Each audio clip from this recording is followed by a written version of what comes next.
All right. Good morning, good afternoon, good evening.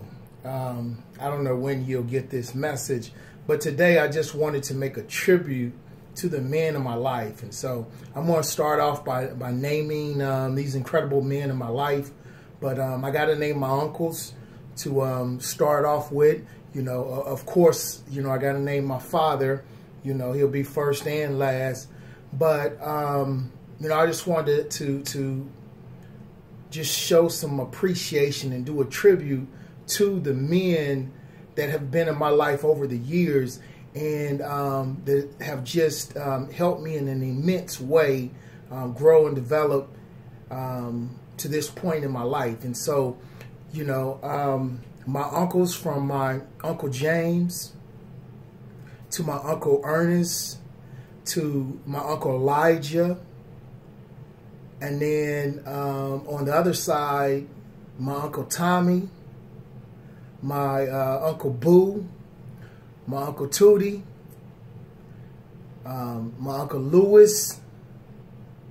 You know, I got to mention those men because they were instrumental in my life. You know, they say that it takes a community to raise a family, and this was the community of men that I first had in my life. You know,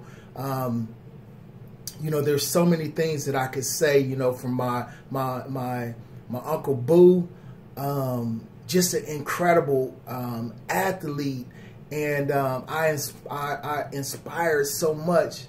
You know, to be able to do some of the incredible feats that my uncle did coming up. You know, I used to always remember and go to my grandma's house, and I would look at his trophies, and I would think about how the same blood that runs through him is running through me, and it gave me confidence, and it gave me belief in myself that I could do some things athletically.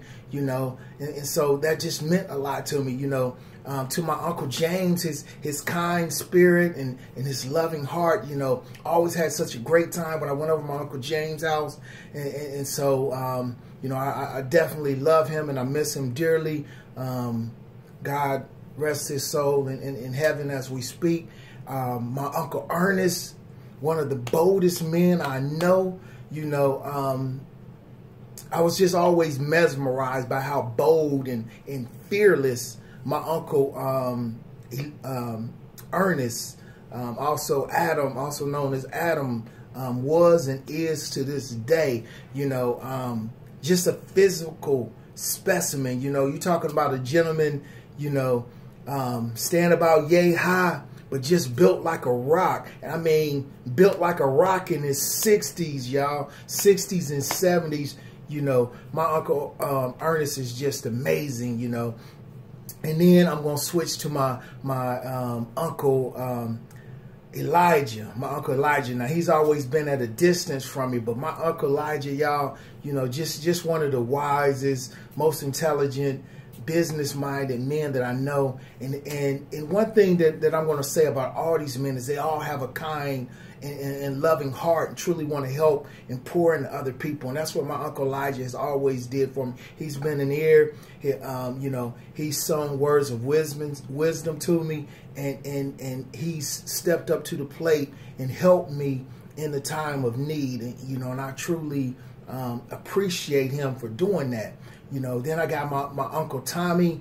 You know, for the longest time, my Uncle Tommy, he stayed in Tennessee, you know, so I didn't get to see him as much, but it was always such a joy because, you know, on that side of the family, it's the Pitts, y'all, and them Pitts men, they love their family, and my Uncle Tommy did just that. You know, he always showed me love, he always encouraged me, but above all, my Uncle Tommy always listened to me, you know, and then I got my Uncle Tootie. You know, my Uncle Tootie, you know, he was just a jokester. You know, he would always have a jokes for me, kept me smiling, kept me laughing. You know, and I miss him too. You know, he's passed on as well as my Uncle Boo, and then my Uncle Lewis.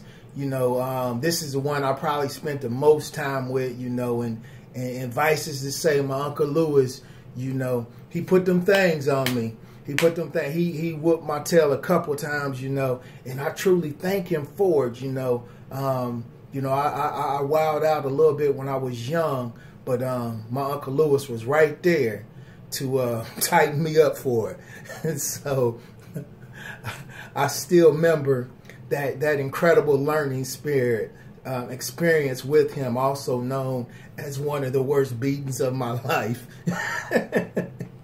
But I love my Uncle Lewis, you know. So I love my uncles because when I was upset with my dad, when I didn't understand things, when I felt things wasn't going right within my life as a child, I always had my uncles, you know, that made me feel good. And you know, I felt like I could talk to them and trust them. And they helped me just so greatly. And I really appreciate that. And that's the reason why, you know, I'm taking this time to make this tribute to my incredible uncles. And so I want to move on from there, and I just want to talk about some of the men that came into my life along the way. And one of these men was a gentleman by the name of Greg Mukes. Currently resides in Florida. Met him in Xenia, and you know, I was in a bad space. You know, I was about to go the wrong way. And he came into my life as my first mentor, my first coach. And he had this unique way of helping me see things differently. And the advice that he gave me was always on point. Matter of fact, it's been, you know, 20, almost 30 years since he's given me guidance.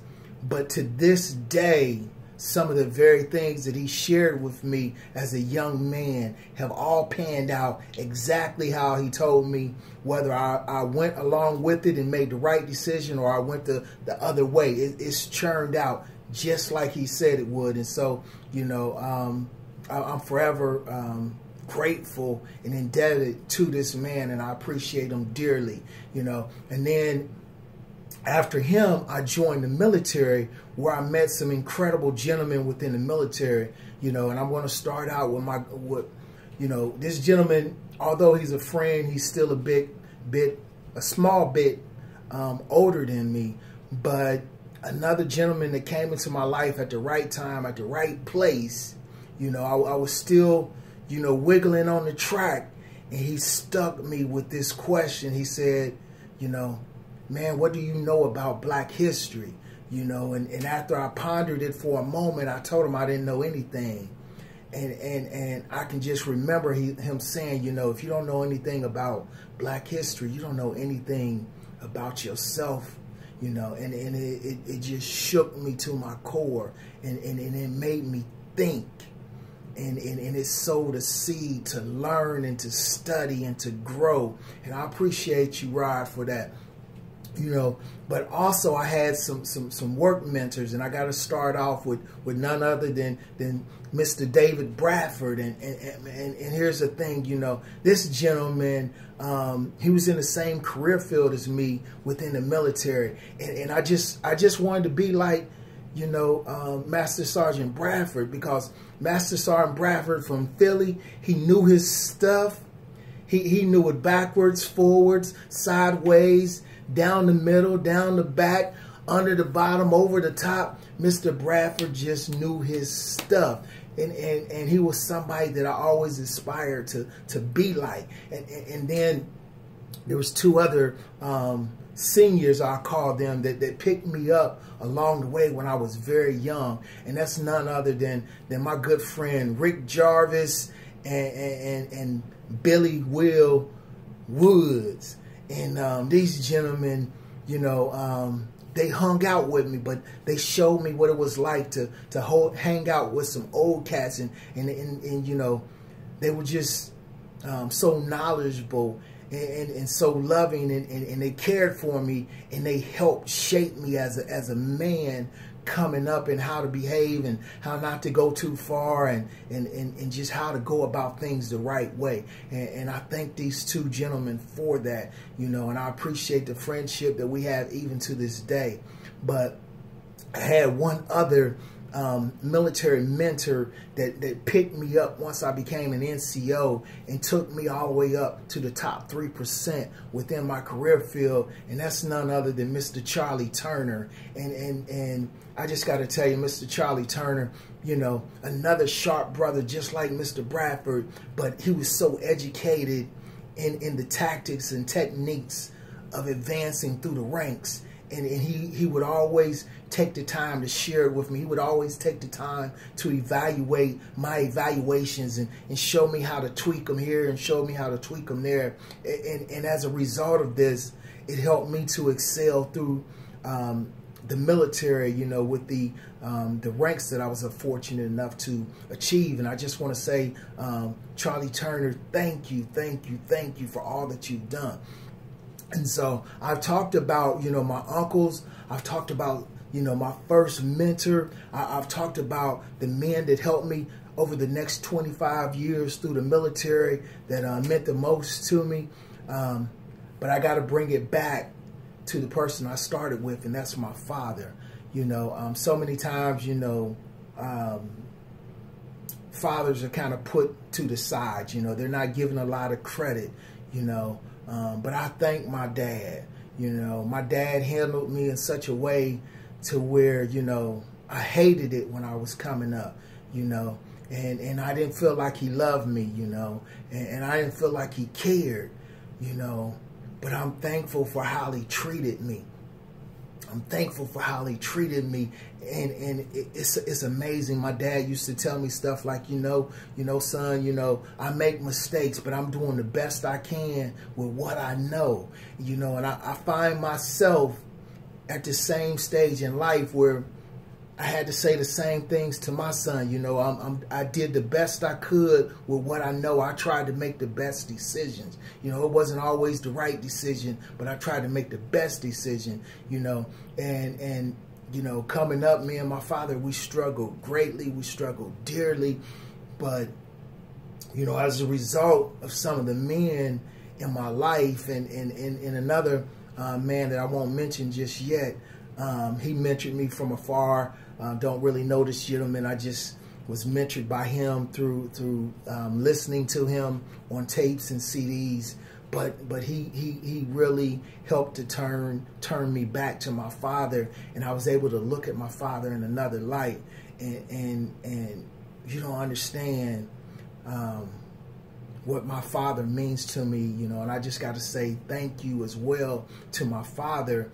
You know, I didn't learn to appreciate my father until I was in my 30s and 40s, you know. And so, and as time goes on, I appreciate him even more and more. And I just got to say thank you, Dad.